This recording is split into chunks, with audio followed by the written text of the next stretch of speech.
Hello, I'm Harry TV. Remember, you're gonna have two. I think it's such a good day today because I just finished this morning. I just finished watching the Morgue Files Case 1 revamped, and it's so good. It's so good, and I watched a bit of it last night at 1 in the morning, and that's why I'm a bit tired today.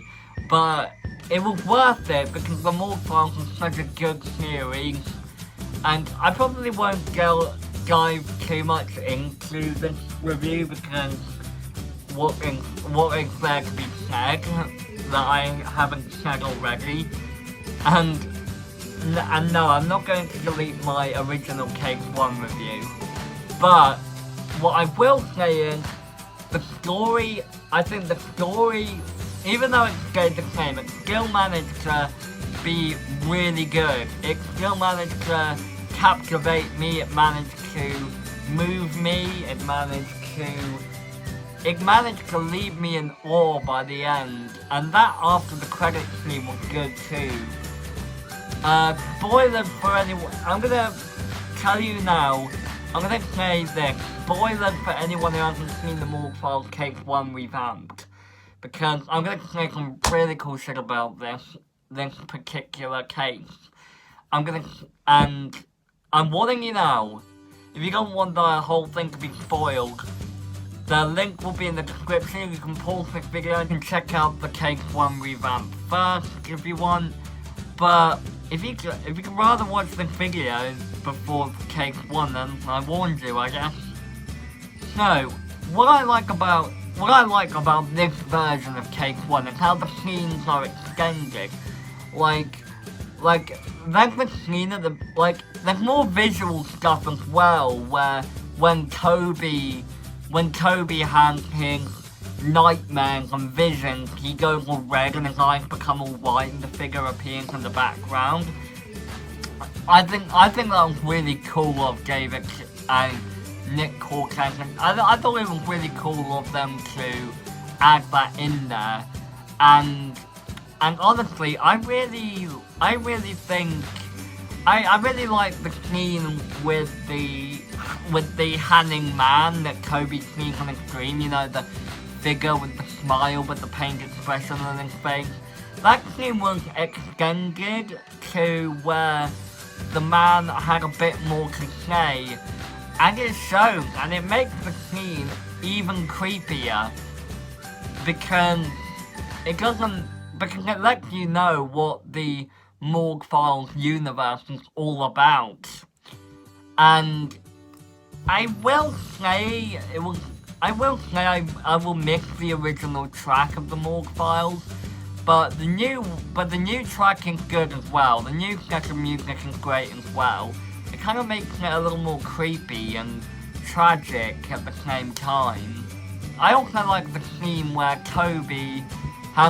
where you actually see, or rather hear, where you actually have that scene where Toby has the dream he's talking about.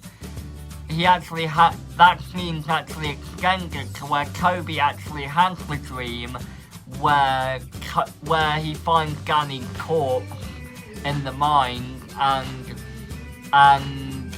Mr. Crovis is there just going, "You goddamn murderer, why would you do this?" And that's a great and really probably a heartbreaking foreshadowing to what would happen towards the end to Mr. Crovis for those who haven't seen the original Case 1. And check it out! More Files merch. But anyway, what I also liked was the after the credits scene where Detective Kent's going to talk to Jeff Mason, which I guess is a good thing because we already know what Jeff Mason is like, so there doesn't really need to be any mystery surrounding him. But I really like that conversation he and Detective Kent have. I also like that Frank gave pretty much the same. He's still an evil son of a bitch, but I like I also like the fact that there's more depth to Gani and Toby's relationship, and there's even a little bit of depth with JC and Toby, and I'm not going to spoil it for you, so go check it out, but it's a really cool hint to what Toby was like before the events of Case 1 happened, and also it's good, and also I like how this version actually acknowledges Toby's real father. Like, in the original Case 1, it was like, I mean, not that it's a problem, but the original Case 1, there was never really any mention of Toby's real dad. The only hint we got of Toby's real dad was Frank being the stepfather. Which is cool, but I like how this version of Case 1 goes into more depth.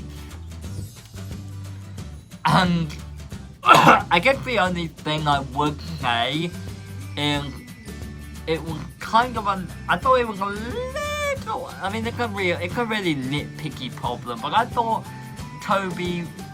it was kind of a little unnecessary that Toby still had the CIP, congenital insensitivity to pain, because I've spoken to David Neer on Instagram and he said he would remove Toby's numbness to pain. So that was a little bit confusing. But overall, I think this version of Case 1 was really good. Mr. Crawford's death was even sadder. It was even more sad. Probably not as sad because I already knew what was gonna happen. But I probably would have been sadder if I hadn't already known Mr. Crawford was gonna die in the original Case 1. I also like the depth to Toby and Gani's friendship and all the hints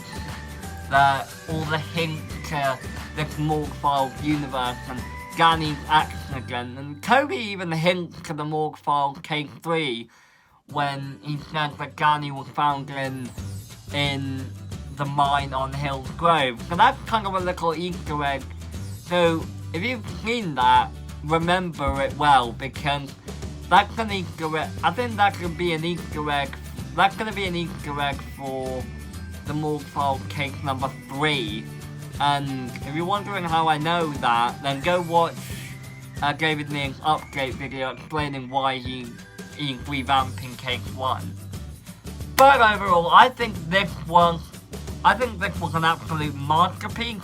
Chance Ravenel, David Neal, Nick Corkins, all of them, Aaron B. Linus, Akagella Rose, all of them, they did a great job with the artwork, the writing, the voice acting, just like with the original Case 1. And that's all I have to say on the Morgue Files Case number 1. So if you want to, the original link is in the description. Make sure you subscribe to David Neal to stay tuned for more Morgue Files content. And I hope the Morgue Files Case 3 will be just as impactful as Case 1 and Case 2 were. I'm Harry3TV. Remember, you don't have to.